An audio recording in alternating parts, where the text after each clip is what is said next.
So, how do you build a hero? I mean, a real hero. Someone you instantly root for, someone you believe in, someone you just have to follow. Well, today we're going to break down how the first 10 minutes of the animated film David does exactly that. It's an absolute masterclass in character introduction, building this legendary hero's foundation before he even has a clue about his own destiny. Let's get into it. We are dropped right into the action with this single line. There's no long, boring introduction. Just bam. A young shepherd totally in control of a pretty tense situation, the birth of a new lamb. And right away, that tells you everything, doesn't it? He's competent, he's caring, and he's the one that everyone, even the animals, looks to for guidance. All right, so let's properly meet this shepherd. This whole first sequence, it isn't just about showing us some pretty scenery. Not at all.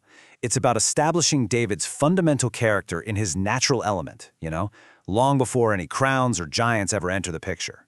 And they establish these core traits so quickly. We see his gentle side as he helps with the birth, we see he's responsible when he promises to get them home safe, and you see his calm authority over the whole flock. You just get this feeling that this isn't just a job for him. No way. It's a calling, and he takes it seriously. He's a nurturer from the very first frame.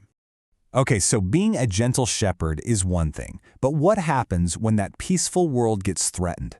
This is where things get really interesting. We go from seeing his heart to seeing his courage, and this is how the film really starts to build his character up.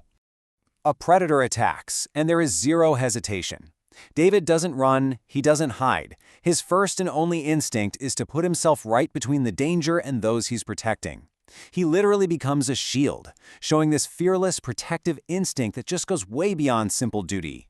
And this line just seals it. It's personal. They aren't just livestock to him, they are my sheep. See, that's not something a hired hand would say. That is the roar of a guardian. This moment just brilliantly shows his deep personal investment and his fierce loyalty. Okay, this is one of my favorite parts. After the attack, David looks at his terrified flock, and he sees something else entirely. It's this unique perspective that's so important. He doesn't see weakness, he sees potential. He sees mighty horses ready to take on the world. And that right there reveals he's a true leader, someone who inspires courage and sees strength where other people would only see fear. So with the action over, the film gives us something even more important, a window straight into David's soul. This musical sequence is not just some filler to pass the time. It's a direct expression of his core beliefs and what truly drives him. The song kicks off by establishing who he is at his core. He's a child of the wilderness, a free spirit.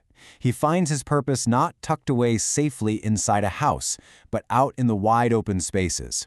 You get the sense he feels a calling to be exactly where he is. And this line just builds on that idea perfectly, right? David has an adventurous heart. He's not reckless, but he gets it. He understands that real life, real freedom, that stuff exists just outside your comfort zone. He actually embraces the unknown instead of being afraid of it. And here it is. This is the bedrock of his entire character. This is the source of all his courage. See, his bravery isn't arrogance, and it's not ignorance. It's rooted in this really profound faith. He believes he's not alone, and that conviction is what makes him fearless, no matter the challenge. Now, check this out. As David is out there singing about his freedom in the hills, the film cleverly cuts away to a totally parallel story. And this creates this incredible sense of dramatic irony. It lets us, the audience, in on a huge secret that David has no idea about yet. So the prophet Samuel, he's on this divine mission, right? He has to anoint the next king from the sons of a guy named Jesse. And he goes through them one by one, and each one seems more kingly than the last. But he keeps being told that none of these impressive men are the one. So this creates immediate suspense, right? You're sitting there going, wait a minute. If it's not any of these strong, capable sons who are literally lined up for the job, then who on earth could it possibly be? The film makes you lean in and ask the exact same question the prophet is asking. And boom!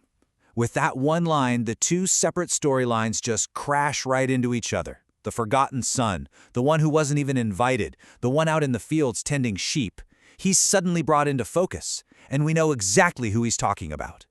And then we cut back to David, who's just been told that God has big plans for him, and this line just lands with incredible weight. His humble little life is about to intersect with this grand, world-changing destiny. It confirms everything we've just spent the last few minutes learning about his character. So let's wrap this all up. In just about 10 minutes, and without a single mention of a slingshot or a giant, the film has given us a complete blueprint for a hero we are absolutely ready to follow anywhere. It's amazing. It's really this beautiful, simple, and super effective four-step process. First, we connect with his heart as a caregiver. Then, we totally respect his strength as a protector. After that, we understand his soul, this free spirit grounded in faith. And finally, we are hooked by this hint of a massive destiny. Every single layer just builds perfectly on the last one.